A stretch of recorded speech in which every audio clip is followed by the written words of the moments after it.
Today I want to tell you more about normal random variables. For instance, when you shift and scale normal random variables, the result is another normal random variable. And when you add two independent normal random variables, the result is another normal random variable. To illustrate these and other properties of normals, let's start with a story. The ranger looked towards the distant mountain. A simple model for the height of the mountain was normal, with mean 10,000 feet and standard deviation 2,000 feet. What is the chance with this model that the mountain's height was at least 13,000 feet? Standard normal random variables have mean 0 and variance 1. If these random variables are scaled and shifted, then the result is another normal random variable, but with different mean and variance. The mean becomes the shift, and the variance is the square of the scaling. Let z be a standard normal. For real numbers mu and sigma, say that mu plus sigma z is a normal random variable with mean mu and variance sigma squared. Write mu plus sigma z is normally distributed with first parameter mu and second parameter sigma squared. Other scaled random variables include exponentials and continuous uniforms over intervals. For a standard exponential, a divided by lambda is an exponential with rate lambda. For u, a standard uniform over 0, 1, a plus b times u is uniform over the interval from a to a plus b. Recall that for z, a standard normal, the density of z is 1 over tau times e to the minus z squared over 2, and the moment generating function of z at t is the exponential function at t squared over 2. The following then comes from the rules for densities and MGF obtained from shifted and scaled random variables. For w, a normal random variable with parameter mu and sigma squared, the density and MGF are as follows. The density of big W at little w is 1 over sigma square roots of tau times the exponential function at minus the quantity x minus mu squared divided by the quantity 2 sigma squared. The moment generating function of w at t is the exponential function evaluated at t mu times the exponential function of t squared sigma squared over 2. Now a standard normal can be multiplied by 2,000 and added to 10,000 to give a normal with mean 10,000 and standard deviation 2,000. So if h is the mountain height, the probability that h is at least 13,000 is the same as the probability that 10,000 plus 2,000 z is greater than 13,000.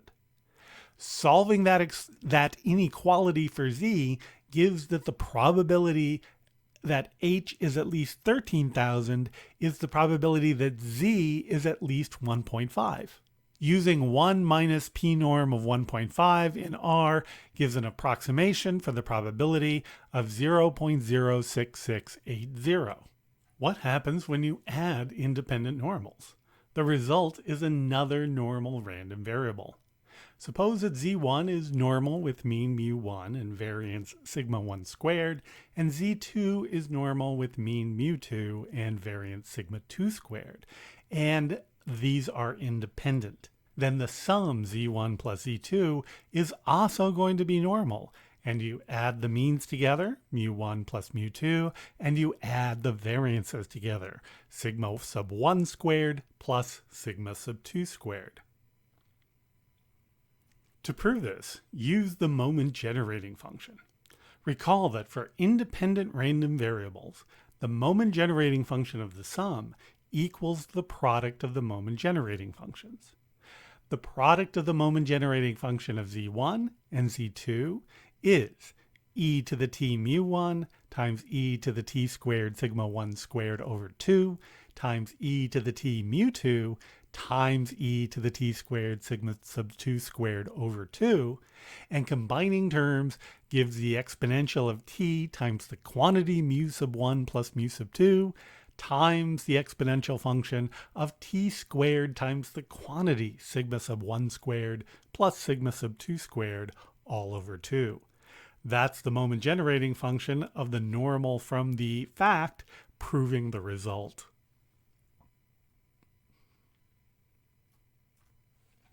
This can be extended via induction to adding any number of independent normal random variables together. If w sub 1 up through w sub n are independent normal random variables, then the result of the addition of these is still normal, with mean equal to the sum of the means of the individual random variables and variance equal to the sum of the variances of the original random variables. If z sub 1 up through z sub n are IID standard normals, then that means that the marginal distributions are standard normals. Now, by the results of the previous section, any linear combination of standard normals is also a normal. For instance, if w sub 1 is 3 times z1 minus 4z2 plus z3 plus 4, that will be normal. The parameters will be the mean, which is 4, and the variance, which will be 3 squared plus negative 4 quantity squared plus 1 squared, which adds up to 26. If we create n different normals in this fashion from n IID standard normals, then the result is called a multivariate normal, or more simply, a multinormal. Typically, this is written using matrix notation, as W equals the matrix A times the column vector Z plus mu. Here, mu is a column vector of length mu, A is a real valued n by n matrix, and Z is a column vector of IID standard normal random variables. For A sub ij equal to the entry in the ith row and jth column of A, this means that W sub I is the sum as j goes from 1 to n of A sub ij times Z sub j plus mu sub I. Consider the covariance between W sub k and W sub L. W sub k is the sum as I goes from 1 to n of A sub ki times Z sub I, and W sub L is the sum as j goes from 1 to n of A sub Lj times Z sub j. Because covariance is an inner product, we can bring the summation and the scaling outside and get the sum as I goes from 1 to n, the sum as j goes from 1 to n of A sub ki, A sub Lj times the covariance of Z sub I with Z sub j. Because for I not equal to j, Z sub I and Z sub j are independent and so uncorrelated, this sum reduces down to a single sum. The sum as I goes from 1 to n of A sub ki times A sub Li times the covariance of Z sub I with itself, which is just the sum as I goes from 1 to n of A sub ki times A sub L sub I, because the variance of the Z sub I does equal 1. Now in matrix notation, this can be written simultaneously for all k and L as capital sigma equals A times A transpose. So A with the power T is the transpose of A, where the jth entry is the ijth entry of the original matrix. The capital Greek letter sigma is the n by n matrix whose KL entry is the covariance between W sub k and W sub L. If x, which is a vector x sub 1 up through x sub n, is a multivariate real-valued random variable, then the n by n matrix with sigma sub ij equal to the covariance of x sub I with x sub j is called the covariance matrix of x. If A is a real-valued n by n matrix, and mu is a real-valued n by 1 matrix, And Z, which is Z1 up through Z sub n transpose, consists of IID standard normal random variables. Then W, which is the matrix A times the column vector Z plus the column vector mu, is a multivariate normal random variable, aka multinormal, with mean mu and covariance matrix sigma equal to A transpose. Right, W has a multinormal distribution with parameters mu and sigma. So the joint density of independent standard normals will be tau to the minus n over 2 e to the minus quantity z sub 1 plus up through z sub n squared all over 2. And so for the density of the multivariate, it is necessary to understand how scaling and shifting changes joint densities. The shifting part is easier. If W equals x plus mu for a multivariate distribution, then the density of big W at little w is the density of big X at W minus mu.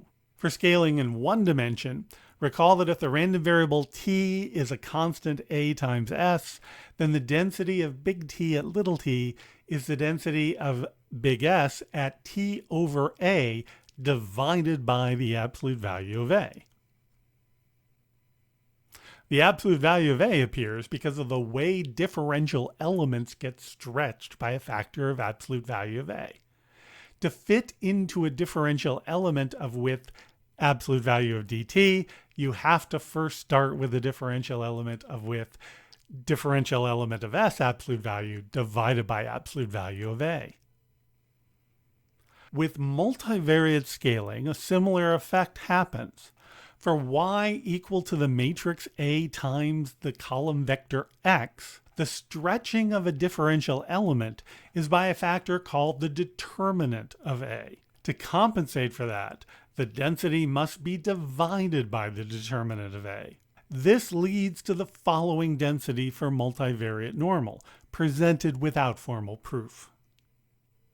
For W, a multinormal with parameters mu and sigma, the density of W with n components is f sub big W of little w, which is 1 over tau to the n over 2, times 1 over the square root of the absolute value of the determinant of sigma times the exponential function applied to the negative of W minus mu transpose times sigma inverse times W minus mu all over 2. So that's the story of normal random variables. Shifting and scaling them, still normal. Add together normals, still normal. Make a matrix and multiply it times a bunch of IID normals, multivariate normal. See you next time.